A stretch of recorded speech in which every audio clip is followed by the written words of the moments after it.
Allahumma salli ala sayyidina Muhammad wa asghiri zalimin biwalimin wa akhrijna min bainihim salimin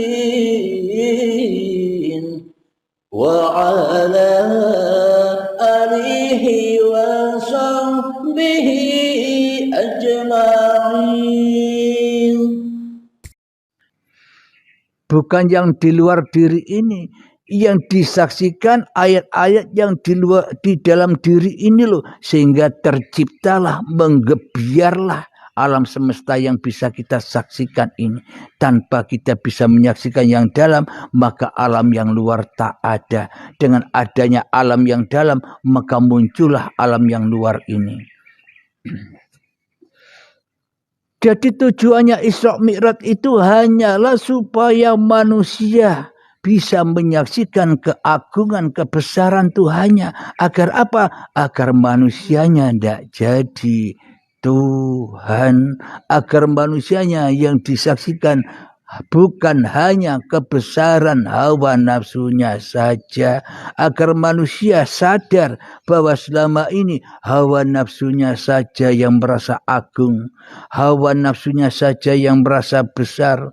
Hawa nafsunya saja yang merasa benar.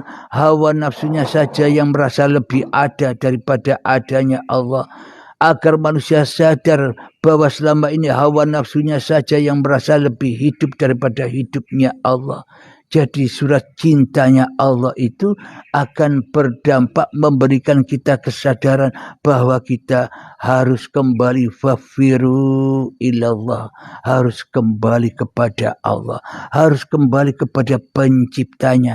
Inna lillahi wa inna ilaihi roji'un. Selama ini hati kita mati. Hati siapa? Hati semua manusia. Kullu nafsin dha'iqatul maut. Seluruh yang bernyawa pasti akan terkena kematian. Apa maknanya? Seluruh manusia telah mati hatinya ketika manusianya masih memandang hanya wujud manusianya saja yang ada. Sehingga Allahnya gaib, sehingga yang menciptakan digaibkan. Itulah tanda hati yang mati, bukan jasad yang mati loh ya. Kematian di sisi Allah itu bukan jasad yang mati, yang mana kematian di sisi manusia itu hanya melihat jasadnya saja. Akan tetapi kematian di sisi Allah adalah ketika manusianya belum masuk Islam. Ketika manusianya masih jadi Tuhan.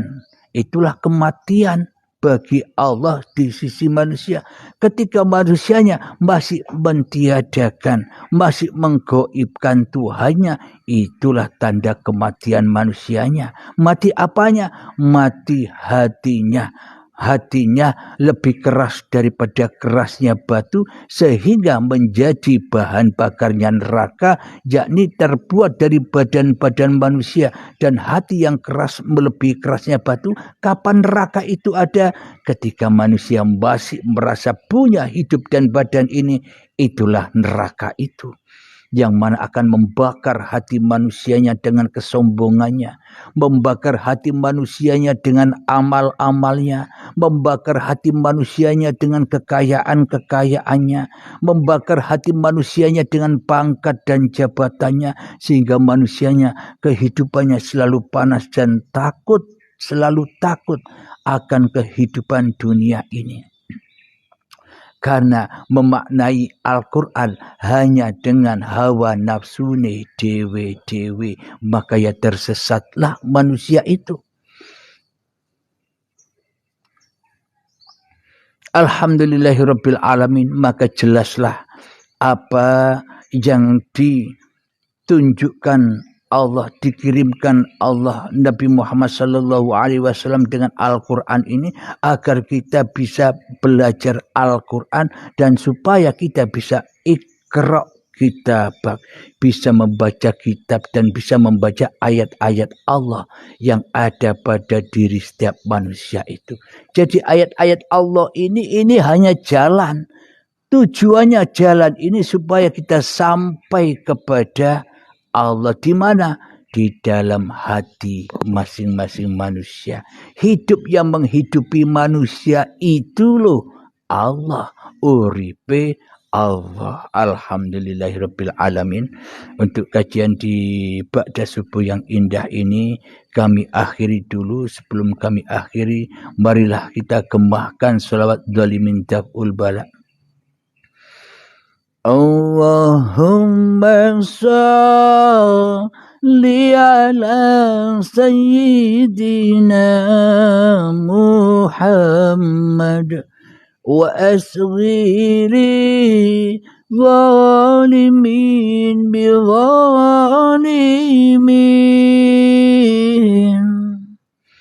اللهم صل على سيدنا محمد وأصغر ظالمين بظالمين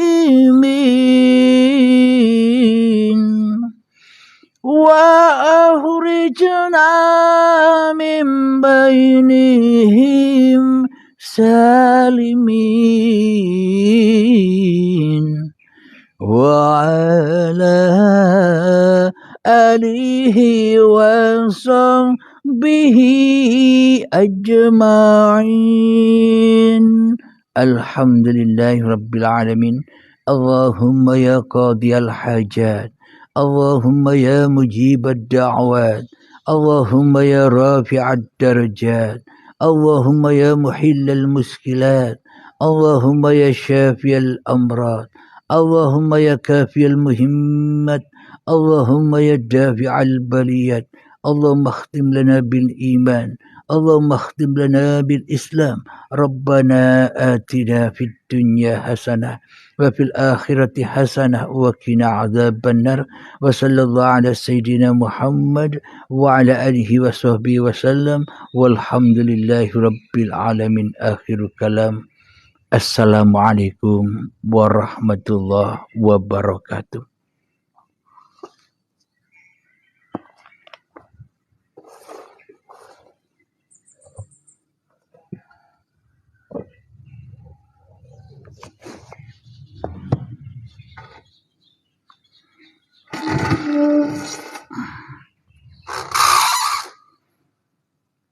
Alhamdulillahirabbil alamin. Waalaikumsalam warahmatullahi wabarakatuh.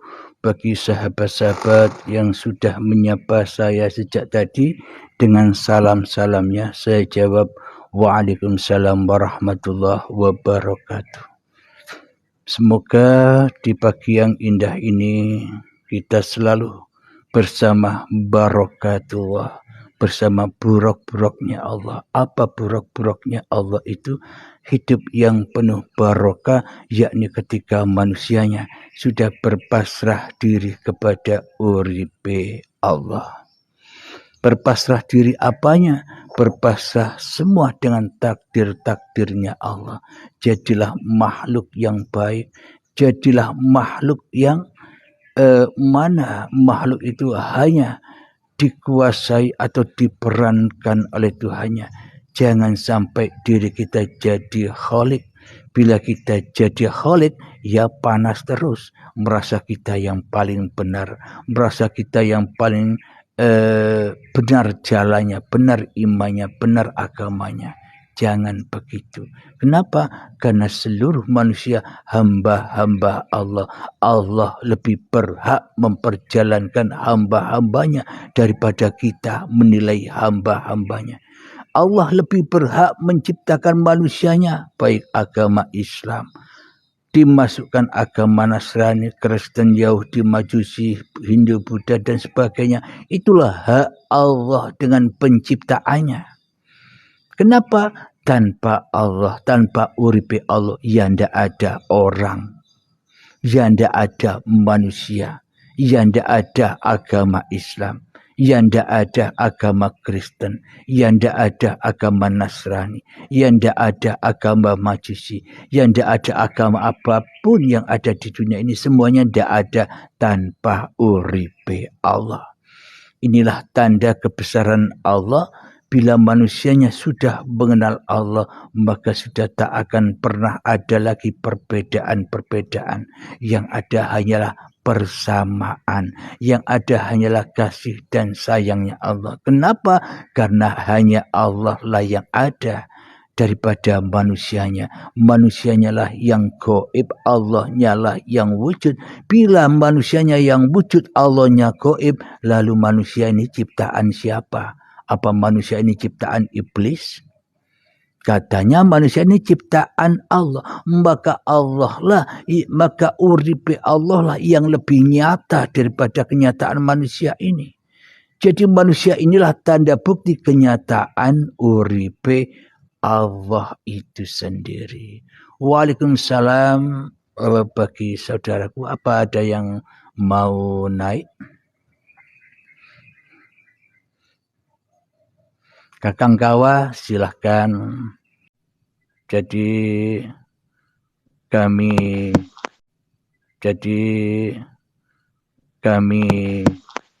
waktunya sampai jam 8 lah.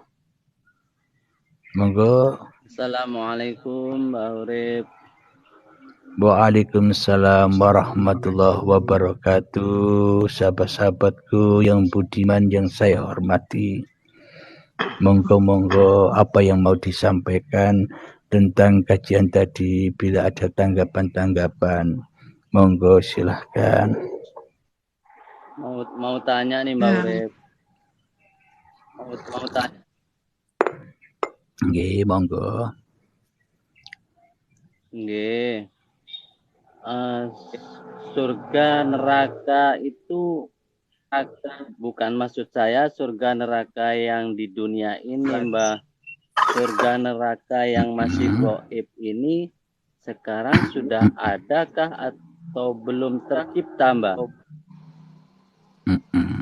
Sudah? Nggih. Alhamdulillahirabbil alamin. Ketika masih manusianya merasa yang paling wujud, sehingga Allahnya yang gaib, ya semuanya gaib semua. Maknanya gaib di sini manusia lebih percaya, manusia lebih yakin, manusia lebih mengimani hawa nafsunya sendiri daripada Tuhan yang menciptakan hawa nafsu.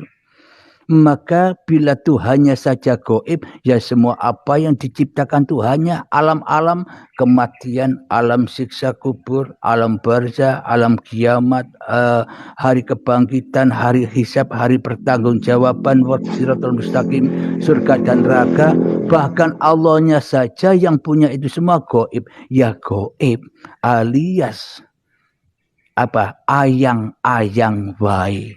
Imajinasi manusianya saja.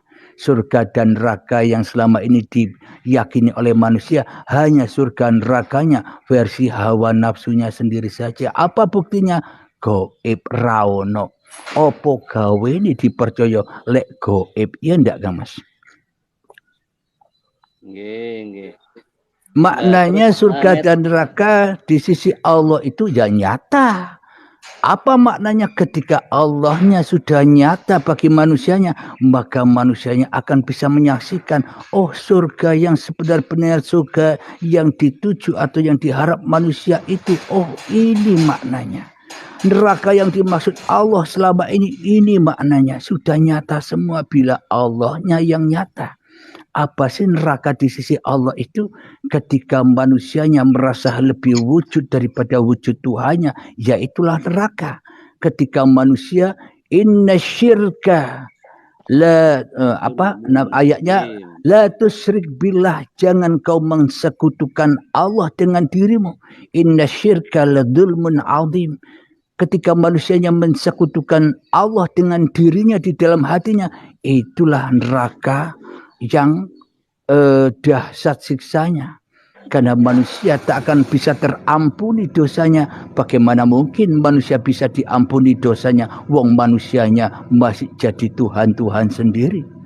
Bagaimana mungkin Allah menerima ibadah-ibadah manusia yang tidak dipersembahkan kepada Tuhannya, alias selama ini semua ibadah-ibadah yang kita kerjakan hanya untuk pemuas hawa nafsu kita sendiri.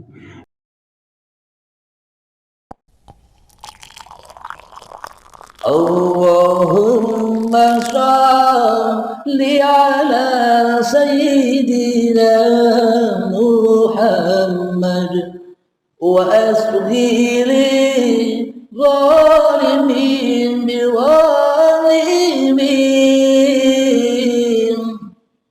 wa akhrijna min bainihim salimin وعلى آله وصحبه أجمعين